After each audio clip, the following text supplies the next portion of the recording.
Welcome to the Tech Money Podcast, where the worlds of technology and personal finance collide. Hosted by certified financial planner, speaker, blogger, and self-proclaimed personal finance nerd, Malcolm Ethridge. Each episode aims to make you just a little bit smarter about your money, all from the perspective of the tech professional. Without further delay, here's your host. Hey there, listeners. Malcolm here. And on today's show, we're talking taxes. More specifically, we're talking about crypto and the super nuanced rules regarding which types of crypto transactions are taxable and how they should be reported. As anyone who's ever bought and sold any sort of digital asset in the last couple of years can attest, the rules and regulations around reporting those transactions to the IRS can be very fuzzy. Coupled with the lack of information made available by the IRS itself and the lack of general knowledge and adoption of crypto by the accounting community, it can be very tough for investors to make heads or tails of it all. At best, you manage to stumble across a couple of really helpful Twitter posts or YouTube explainer videos offering solid tidbits of information that may or may not be directly applicable to your individual circumstances. But at worst, you may make a mistake in your reporting of those transactions in one year that ultimately open you up to returns from previous years, and those get scrutinized as well. Then you find yourself in the middle of a full-blown audit with no idea how you got there. So while the rules around crypto and the necessary tax reporting may still be fuzzy, the IRS's intent to collect on what they deem to be their fair share is not.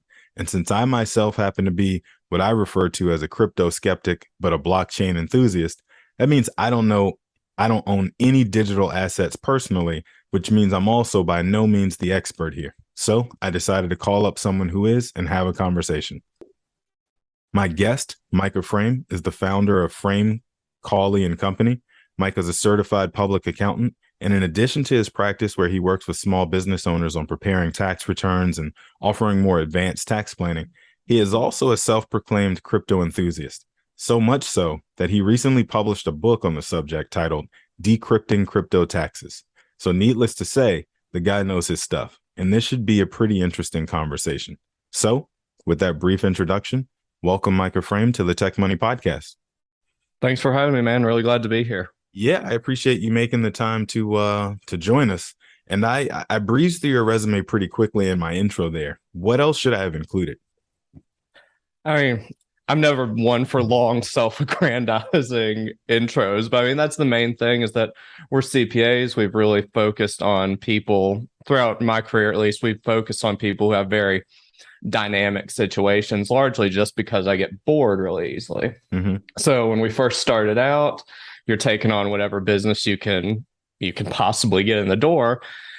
I found after a couple of years, I got a little frustrated having the same conversations every year, feeling like everyone we were dealing with had very similar situations and they never changed. So that's one of the reasons why we deal largely either with online businesses or people who have very growth centric businesses where they're constantly changing. And one of the things that really attracted me to crypto is that good or bad, this is absolutely the Wild West right now. And it is very, very rapidly changing. You said we CPAs, and that made me think, I'm kind of surprised you haven't been kicked out of the CPA community or at least kicked out of tax Twitter, since half the stuff I see online that you've thrown out there is attacking the CPA community for not understanding crypto and not being willing to understand it and so forth and so on, which I'm sure we'll get into to some degree. But I chuckled at that when I saw it's kind of like a countercultural approach to the.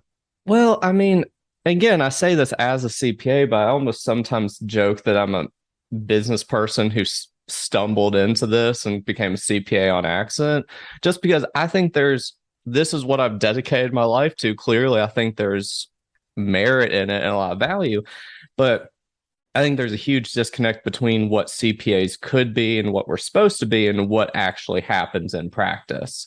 I think a lot of times it ends up being glorified data entry versus what we present ourselves to be and what we should be, and that's advisors and people who can help consult and plan with their clients. Hey man, you said it. You're preaching to the choir and don't even know it. That's one of the recurring themes on this side, focusing more on tax planning versus tax prep and being forward looking. But I won't take too much of an opportunity to beat up on my friends who are CPAs again, because so many of our episodes in the past have been dedicated to that. But on a similar note, like as I'm reading to get prepared for this episode and to talk to you, I read online that you believe people should be taking advantage of the crypto winter that we find ourselves in, specifically to save on their taxes, which I thought was really interesting. It's probably a good way to segue in. Can you say a little bit more about that? Yeah. So the big thing that when people think about taxes, they mostly don't want to think about it because it's so boring. Mm-hmm. But the mistake that we'll find, and this is especially true for crypto investors, because there's a mix of being ADD and like a little bit of shiny object syndrome, but more than that, it's just that they're really looking for things with high yields, things that move really quickly. Mm-hmm. So when they do deign to think about their tax bill, it's usually in the vein of when they made a bunch of money. It's when they've had a really great trade, the market is hopping, and then they realize, okay, I've got all this income and I need to do some sort of planning for that. But weirdly, this crypto winter that we're in is one of the best, if not immediate tax savings things, the best long-term opportunities we have to save on your tax bill. Mm-hmm. And I mean, the easiest one to point to, just as a specific strategy, is just tax loss harvesting. Yeah. Because there's a couple things that go into that. One, you just have the regular benefit of tax loss harvesting. That crypto, I'm trying to think, in 2021, Bitcoin hit around 70,000. Now it's hovering at 20-ish. So especially because we all have this tendency to start investing in things during a bull market and when we shouldn't, there's a lot of people who are really underwater on their investments right now. Mm-hmm. So you can have it to where, the example I'll give is, let's say you had a decent little nest egg that you wanted to invest and you bought 10 Bitcoin when they were $60,000. Mm-hmm. Well, now you've got an unrealized $400,000 capital loss that if you don't do anything and you just wait for the market to recover, then that's fine. There's no problem with that. But the benefit that we have in crypto specifically is that it's not subject to the wash sale rules. Okay. At least for now. That's something. I mean, there's a little bit of a caveat to that the past year or two, there've been some legislation that has been proposed, or at least members of Congress who have discussed needing to close that loophole, but it hasn't happened yet. So at least as the rules exist now, crypto is classified as a property, not a security, and thereby you're not subject to the wash sale rules. So you don't even have to worry about either using the more advanced things that financial advisors will do to keep your market exposure, or just exiting the market for 30 days. Mm-hmm. You can sell your losing positions and buy them back the same day and still then have a realized capital loss, which again, people will kind of not place a lot of importance on because they say, well, I haven't made anything else this year. But again, thinking about longer term horizons that we're looking at, it might not save you a ton of money this year, but next year and the next 5-10 years, since those losses are just going to carry forward, mm-hmm. the savings can be significant. You're making me realize we probably should start from the very beginning. Right. I didn't ask you a question about how crypto is actually taxed today. And I recognize that part of the reason that we're in this problem, we're having this problem where folks are having trouble finding quality advice, and so few practitioners in the accounting world who can give it or even want to give it, is because everything is so new and, still in flux. But I think it makes sense to just, kind of paint the picture of how crypto trades are even taxed today, right? Sure. From what you're saying, I think I already know the answer, but are they seen as a capital asset the same way a stock is, or is there some other special treatment for them? Right now, and this is, again, everything is in flux right now, good or bad, because one of the things we'll talk about is the IRS has only issued specific guidance on like 5 different things. They've said that if you do a coin for coin trade, like you're selling your Bitcoin and getting Ethereum back, that those trades are taxable. It doesn't matter when you cash out to fiat. It's that each of those individual transactions is a taxable event. They've said that if you're Bitcoin mining or any sort of other proof of work mining operation, that's classified as business income. They've said that you can't do 1031 like-kind exchanges on crypto or any other intangible asset for that matter. Cannot, okay. Correct. Okay. And then they've said that hard forks and airdrops are taxable events, and they've said you don't need to do FBAR, the foreign bank account reporting, for your crypto wallets. That's it. So there's so much going on, and that has been going on in crypto for years now. They haven't talked about most of the newer protocols are what they call proof of stake, and so there's staking income as rewards from that. They haven't issued any guidance on staking. They haven't talked about NFTs. They haven't talked about this ever expanding use case for blockchain technology, and therein these income earning, the potential to earn income these different ways. They haven't talked about any of it. What about NFTs, right? Are those treated the same as crypto, or do those have some other special carve out? Well, again, the caveat we have to say with basically everything aside from those 5 items is that we don't have specific guidance. Okay. But based on the other guidance the IRS has issued on crypto or on something that seems analogous within traditional investing or in business, we say this is what we think is going to happen. So for NFTs, those get tricky because, one, the IRS hasn't said anything specific about them. But the other thing is that NFTs can represent a wide variety of things and different use cases for them. So what everyone thinks about when they talk about NFTs is a Bored Ape or a CryptoPunk or one of these basically profile picture JPEG NFTs. So when you look at the substance of those NFTs, you look at the criteria for other types of transactions, and they're most analogous to collectibles. And what happens when you sell regular collectibles is that they're taxed at the greater or the lesser of either your regular short-term capital gains rates or at 28% instead of the regular maximum of 20% you have for regular capital assets. So that's the case for a lot of NFTs out there, because most of them are just based on their rarity and collectability. But NFTs can be a lot of different things. I'm a member of a Discord group where the way that I got membership into the Discord group is by owning the NFT. And the membership is for a finite period of time. At the end of 2022, that NFT will no longer grant me access to that Discord group, and I'm going to be kicked out unless I buy the new one. So even though I'm buying in theory, genius. Yeah, it's pretty. I mean, the people in the space are really innovative. Damn near diabolical. I mean, that is. Sorry, my gears are turning.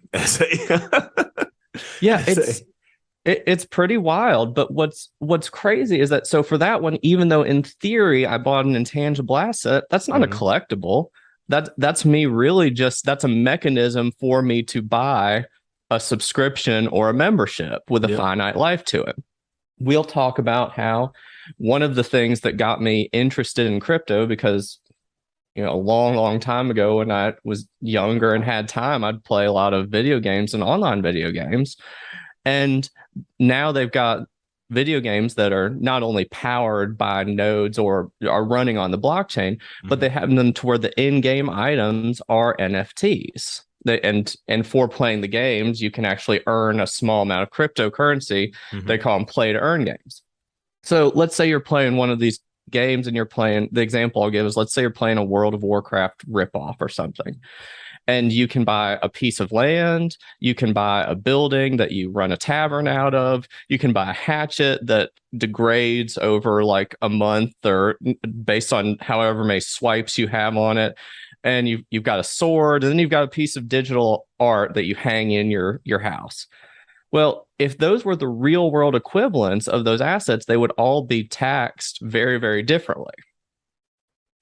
The land wouldn't depreciate all, the building would depreciate over 40 years. And you can actually bring that into the quote unquote real world from earning it inside of a game. Some of them, they have a tangible asset that's tied to it, but typically this is just the main thing these are is that you have the NFT or the intangible asset on the blockchain, and then you're able to use them within the game itself. I see. Okay. And in those games, they pay you earn the same way you would if you're playing World of Warcraft or RuneScape or any of these games where you're getting gold within the game. Mm-hmm. Instead of paying you gold, they'll pay you in cryptocurrency. There's issues with that because most of those end up being sort of unintentional Ponzi schemes where they end up skyrocketing in value and then just crashing down. It's happened for most of them so far. Yeah. So we have warnings on those because I think there's a lot of issues they need to work out within those sort of in-game economies before they're viable investment strategies. But NFTs become tricky because what I think is going to happen is that the IRS, whenever they do issue guidance, they're going to say, okay, well, either this is just an intangible asset that you can't expense or amortize over time at all, or they might say, well, you can amortize it over like 15 years. And I think there's going to be a lot of litigation where people say, yeah, this is an intangible asset, but look at the substance of how I'm using this NFT and what it's getting me.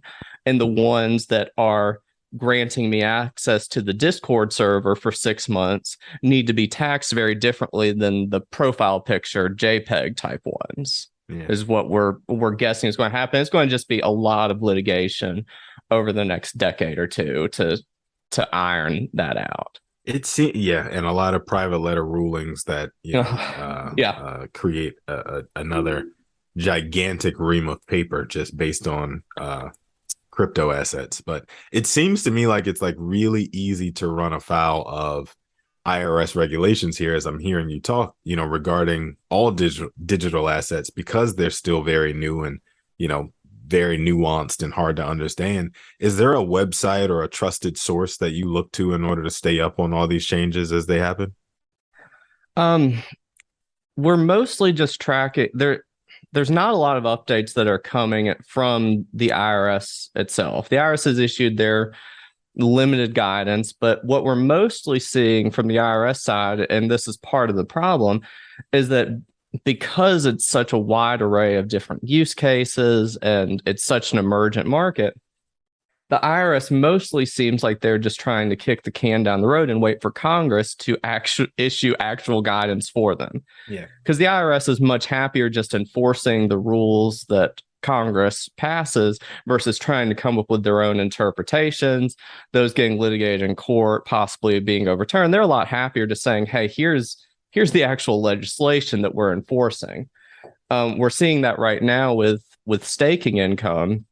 There is a case in Tennessee where a couple had staking income, filed their tax return, paid the tax, and now are suing the IRS, trying to not only get a refund of that money, but also get concrete guidance from the IRS on how this should be taxed.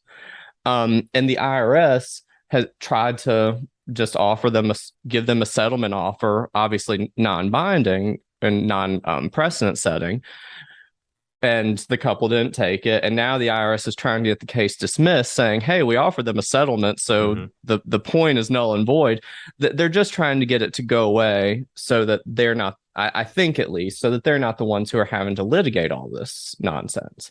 So there's not a lot coming from the IRS itself, where we're just like subscribing to Law 360 and things like that are really keeping up with the litigation as it's emerging and the different court cases and sort of attorneys' takes on where things are looking. So that's it. But that's like, it's like premium content and very niche sources that we look for. There's not like a great one-stop shop that you can find this stuff at.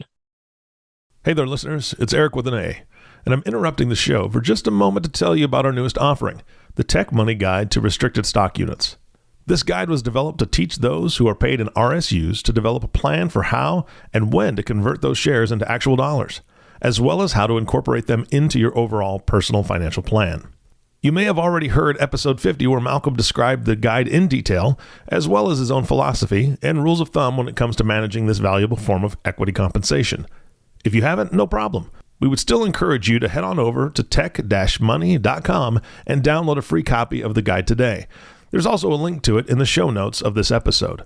Again, that web address is tech-money.com, and you can download a free copy of the guide right there from the homepage. In keeping with the promise of this show, our hope is that the Tech Money Guide to Restricted Stock Units helps make you just a little smarter about your money. Now back to the show.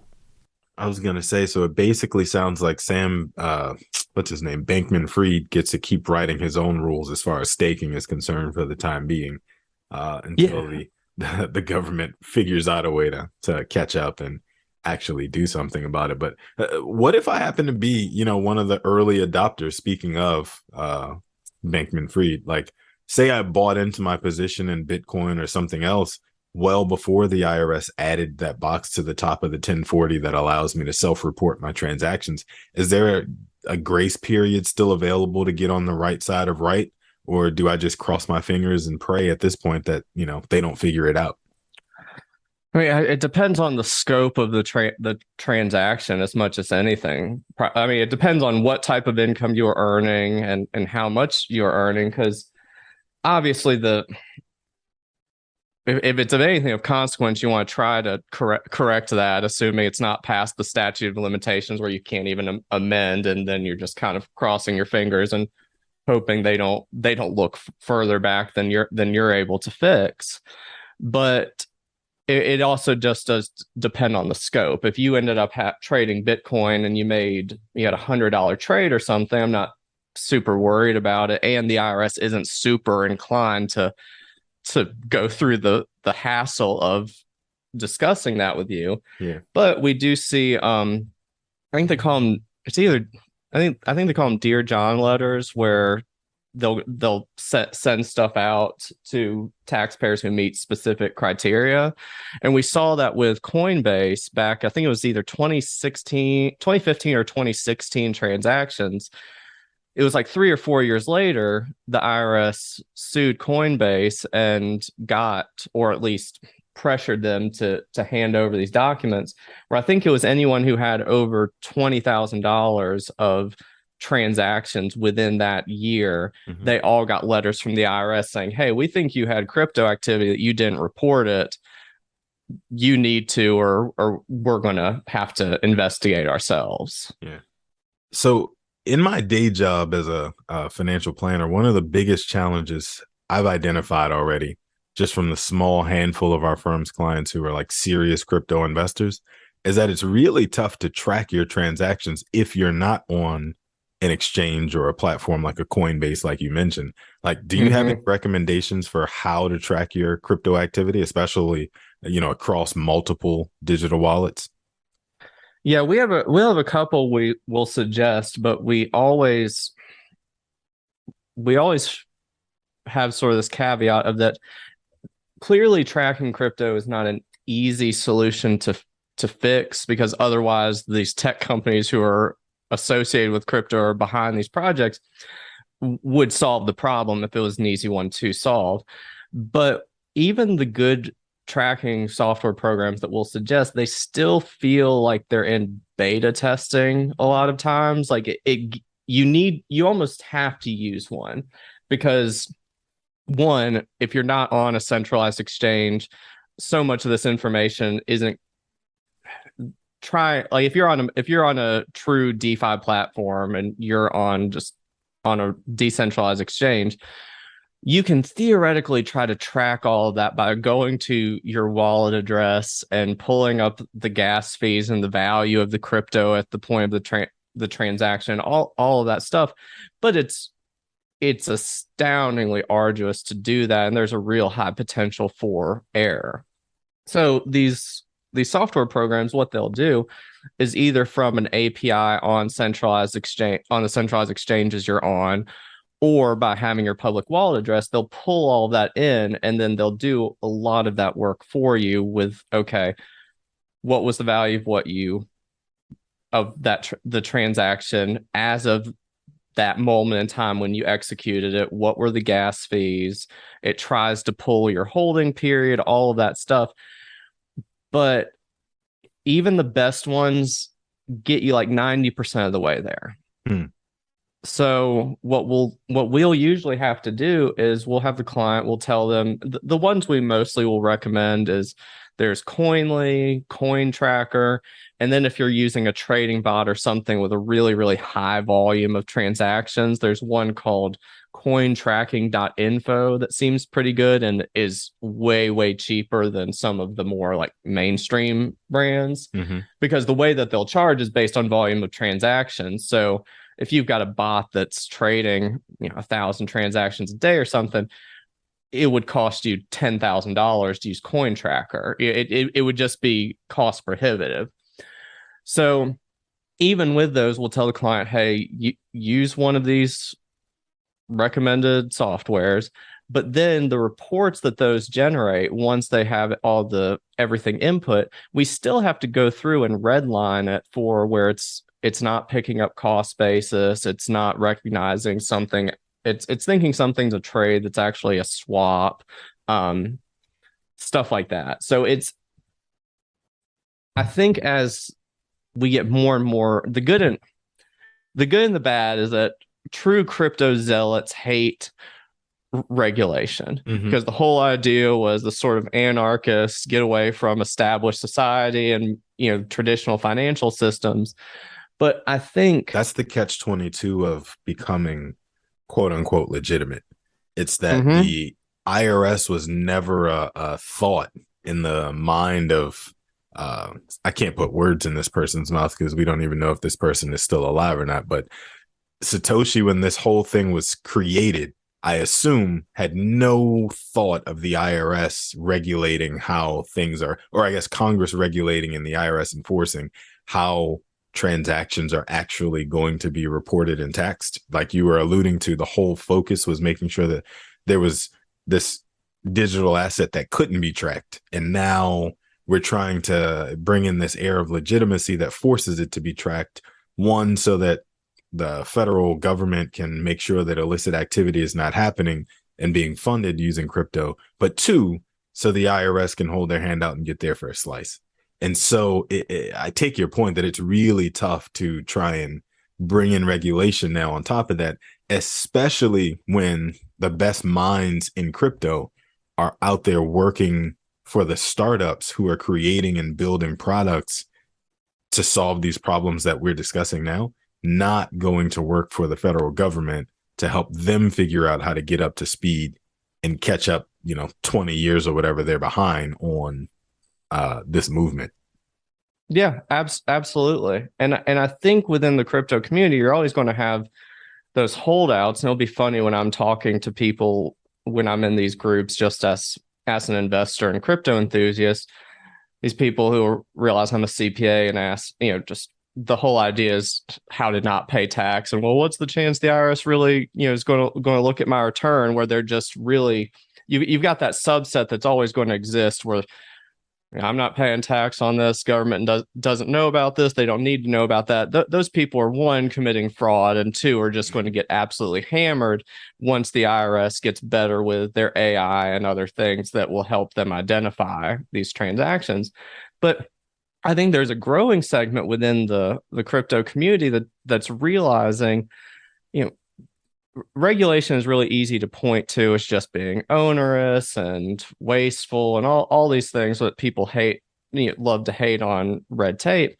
But not only are we seeing with all these crypto scams and different things, the protections that exist from having a lot of these regulations, but you're also seeing too that I think people are realizing for crypto to truly have any sort of mainstream adoption, it's going to need to be brought into the fold. It's always going to remain a fringe thing until it becomes mainstream, and part of becoming mainstream is these regulations and paying tax and all of that. So I think one of the things that's been interesting to me as I've been in the space and talking to people who are not only investors, but some of them who are running these projects, is that I'm increasingly convinced, and this is just my opinion, this isn't a tax thing, but that the smaller guys are, as regulation comes down the pipeline and there's going to be costs associated with that, as it continues, the space continues to mature, I think we're going to see the little guys having a very, very hard time staying in the space. And these bigger companies, there's going to be a consolidation within crypto where these big companies are the ones who are running the show, which again kind of goes against the original intent of decentralization. Well, you also have companies, I forget exactly who all has signed on here, but I know for a fact one of them was Charles Schwab, and the other one that I'm thinking about is what's it called? It's the company that stakes Robinhood, the big fund that stakes Robinhood that for some reason is escaping me. But anyway, there's like 7 or 8 giant brokerages that have banded together to create a crypto exchange so that the investors in traditional marketable securities on their platforms like stocks and ETFs and mutual funds and everything else can also trade crypto inside of those brokerage accounts. That is the opposite, to your point, of what the original crypto founding community had in mind when they saw this as, the way coming from the Occupy Wall Street movement. But that's where we've had to get to in order for it to get stamped as legitimate. It's now available in your 401k if you have a 401k at Fidelity, as an example. Like, those are the things that have to happen for all the positives that everybody has pointed to, like it being a store of value or it being a hedge against inflation or whatever else. Those things can't happen without these stamps of approval, which then degrade the reasons that a lot of people gravitated back in 2009, 10, 11, 12 and wanted to own these assets in the first place. So it's such a catch-22, as you were alluding to. Yeah, and I mean, good or bad, I think we're seeing. I think the writing is on the wall where the space is heading, unless something big changes. But even just holding crypto right now is kind of an unsolved problem, because you can either have crypto on a self-custody wallet where you get a physical wallet or you use MetaMask or something like that, where you've got the keys. Sort of cold storage. It's a cold storage where you've got the keys. No one can access it. If you lose the keys, they're gone. But so that's obviously been in a lot of ways the most secure way to do it. But there's risks, because if something happens to those keys, if you lose them, it's all on you, good or bad. Yeah. So a lot of people had increasingly been moving towards holding their crypto on exchanges. And there were 2 reasons for that. One was just the ease of having it on a big platform. And the other was that they were paying these kind of unsustainably high deposit rates they're trying to buy deposits. So they'd be paying 10 to 20% interest on a lot of these tokens just for parking your crypto there. So people increasingly were gravitating towards that to get those yields. But then we saw there were 2 major exchanges that have declared bankruptcy within the past 3 months. You had Celsius and Voyager. And I think specifically with Celsius, when you look at the terms and conditions of how you were loaning them your crypto. So it was you were an unsecured creditor. So now that they're going through bankruptcy, it's not like they were holding it as a custodian for you the way you would with a traditional security or with an FDIC insured bank or anything like that.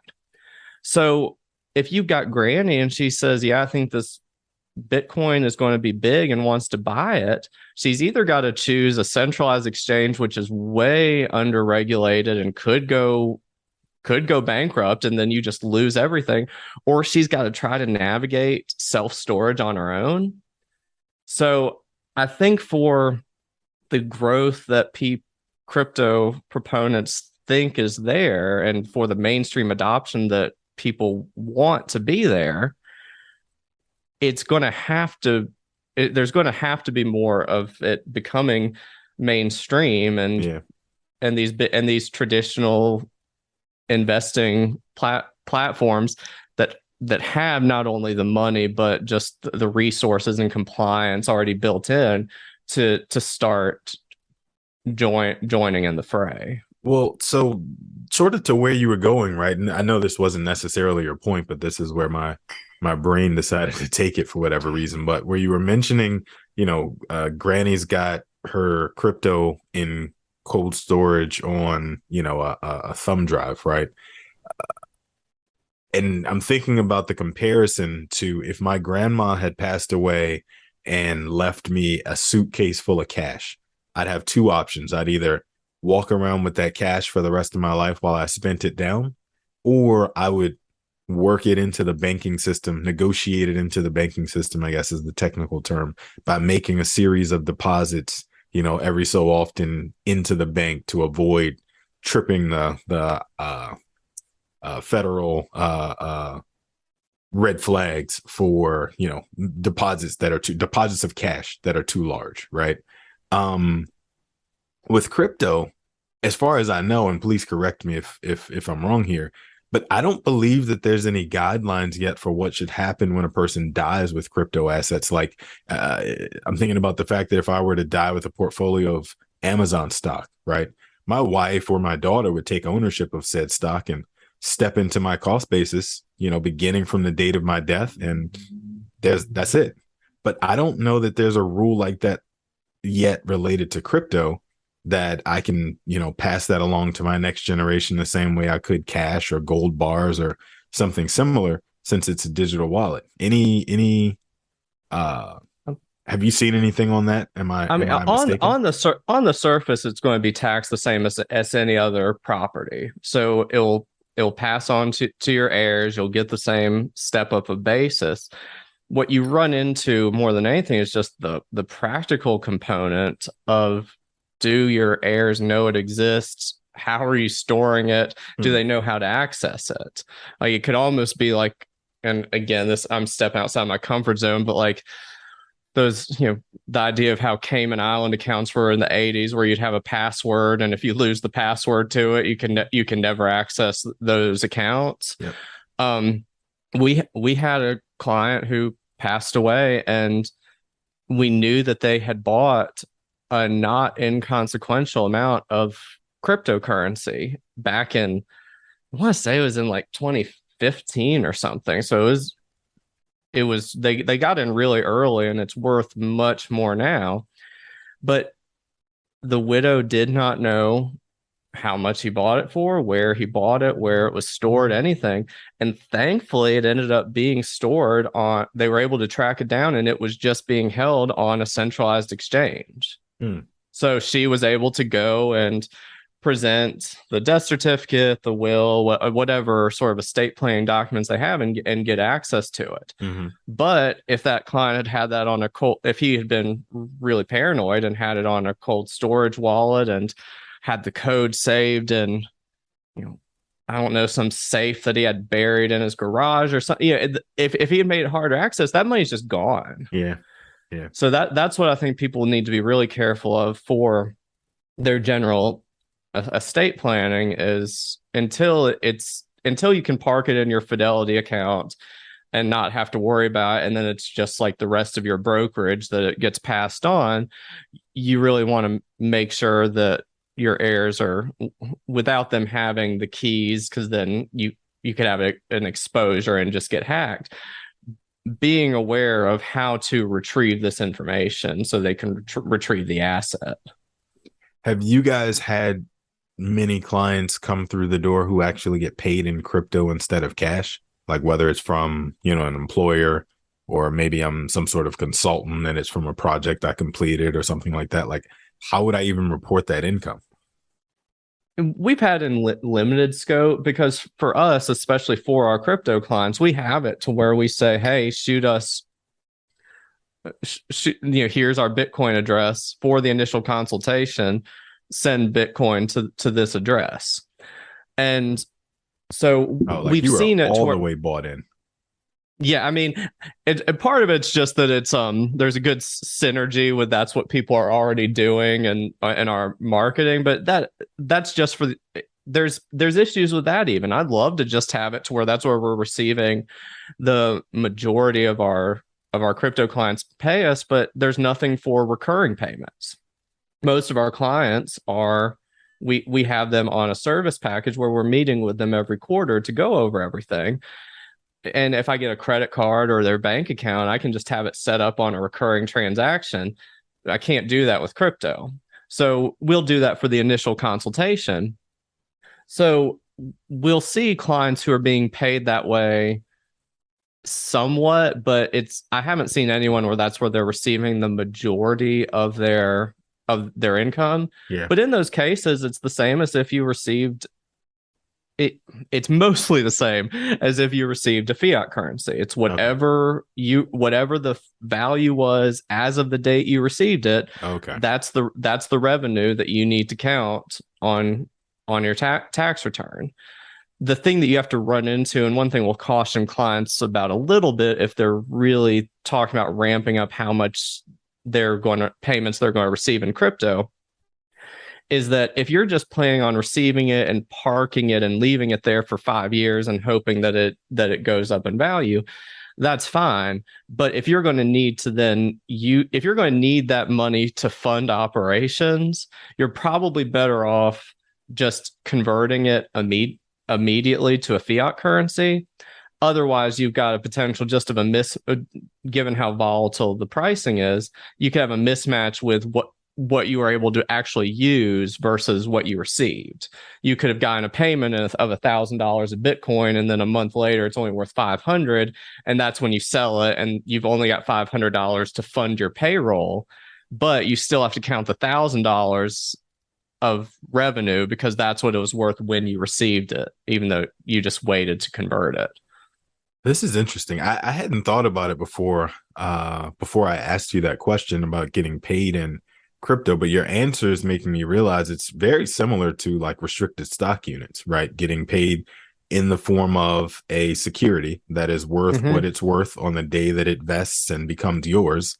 And that's the amount you report to the IRS as far as your income tied to that transaction. Your answer made me realize it's very similar in that way that I hadn't really put together. But another one I thought about as I was asking you that is like gifts or rewards. Like, I know digital banks are getting creative these days in an effort to lure younger clients, right? Now they're offering crypto rewards cards and such. We even had one of them on the show recently. And I'm thinking, if I receive crypto as some sort of fringe benefit from my credit card company or whoever else, do I have to pay taxes on those transactions? Because if I have something similar with my Amex, the IRS isn't coming after me. Yeah, you're not going to have to pay tax on it because it's regardless of what you're receiving, be it points or cashback or crypto, the IRS looks at those as rebates, not income. So they just look at that as a reduction to the original purchase price, and they don't make you pay tax on it. But on those cards, what does get a little bit sticky is, one, if you do sell the crypto down the road, they haven't issued specific guidance on this yet, but there's very much the potential that then you're going to have a capital gain because you're disposing of an asset at that point. The other thing is that if you're on a crypto debit card, and there's a lot more of those that are coming out where you fund, it's a prepaid card, same as if you were loading it with cash. You load it with your crypto, and then when you swipe, it's just spending the crypto. Well, at least as it stands right now, every one of those swipes is going to be a taxable event. That's going to be a disposition of an asset, and you're going to have a capital gain or a capital loss on it.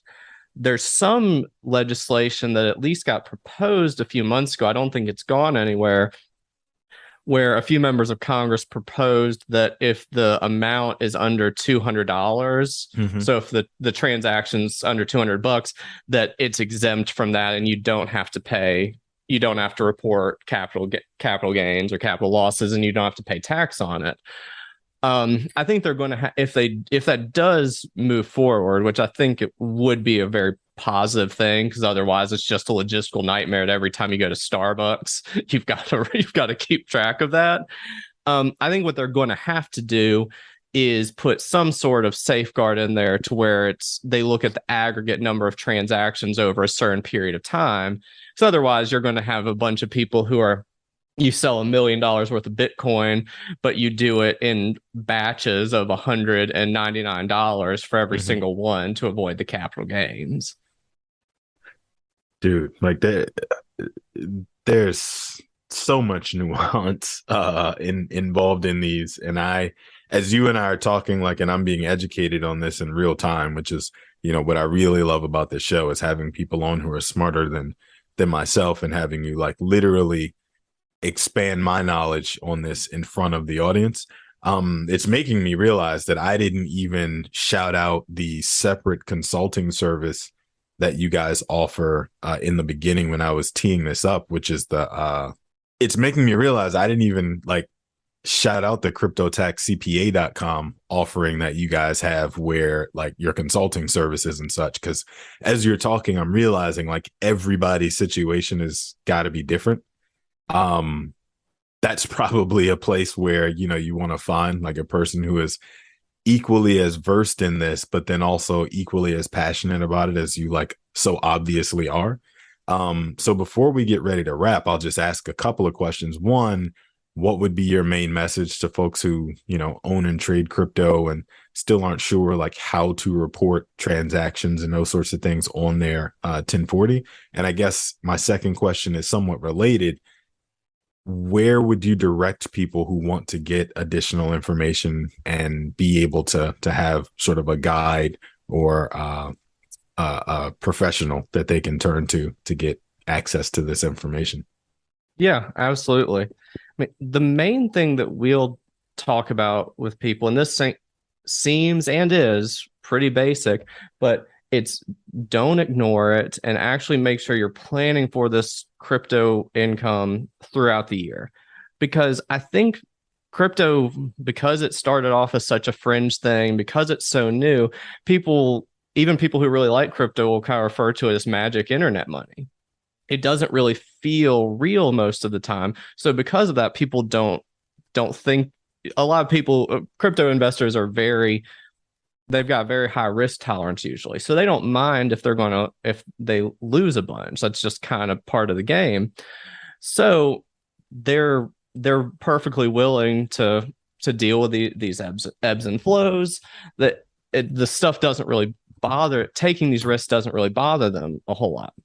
But part of the problem with that, in this really high risk tolerance combined with not thinking it's real, is that there's no tax planning that happens and surrounding it. So last year, crypto's in the toilet right now. We've got this bear market crypto winter going on. But last year, people were making crazy money. And a lot of the people who are coming to us now are people who did not plan at all in 2021, had a ton of realized income that they're having to pay tax on. And now that the market has tanked so much, they don't have the money to pay it. We've had people who have had 7 figures worth of crypto income in 2021 come to us, but they reinvested all of it back into the market.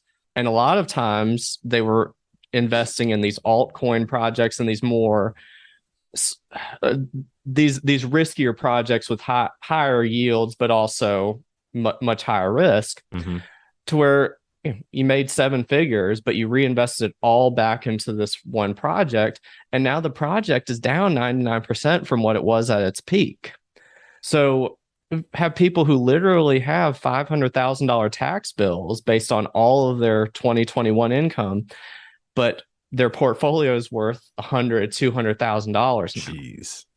So there's nothing we can try. There's different things we can try to do to help them. But once the year closes, you lose 90% of your flexibility for all of your tax planning. So one of the reasons we meet with our clients throughout the year, and if they're not meeting with us, we just tell everybody, is make sure you're planning for this in real time. Make sure if you are having realized gains of any kind or staking income or any sort of taxable event with taxable income, make sure you're cashing out at least enough to cover the tax bill. Because if these people who made 7 figures in 2021 had done that, yeah, they'd have less of the tokens, but they'd at least have enough to pay their tax bill. As is, they're going to very likely have to liquidate their whole crypto portfolio and still have a tax debt. So even though it's new, even though it doesn't feel real, you are making very real money in this if you're successful. So you need to treat it as such and treat it as seriously as you would your business or your regular traditional investing. Yeah, I'm always very surprised when I talk to folks who are crypto investors and they still, seem like they're not taking the tax part of the conversation all that seriously just yet. And, the IRS has very obviously gotten serious about this since they moved that question all the way up to the top of the 1040 to ask about you owning, trading, thinking about once maybe possibly owning any digital assets whatsoever. Like, they got very specific and vague about that question intentionally and moved it so that right after you finish filling in your name, the very first thing you get to do is say yay or nay, right? So the IRS is obviously very serious about this.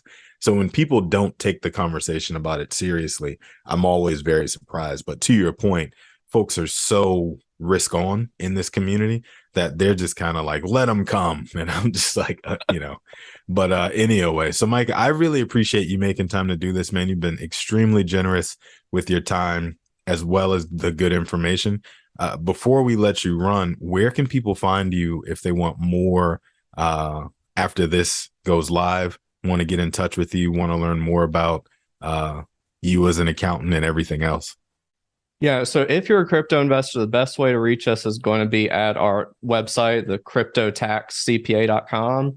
And if you're just looking for more general guidance on everything, the book you mentioned at the outset that we published, Decrypting Crypto Taxes, the Audible version and the print version obviously costs money, but we have the digital version we have for free on all major retailers. So you can download that at no cost if you're looking for just some FAQs and some general guidance on things you should look out for.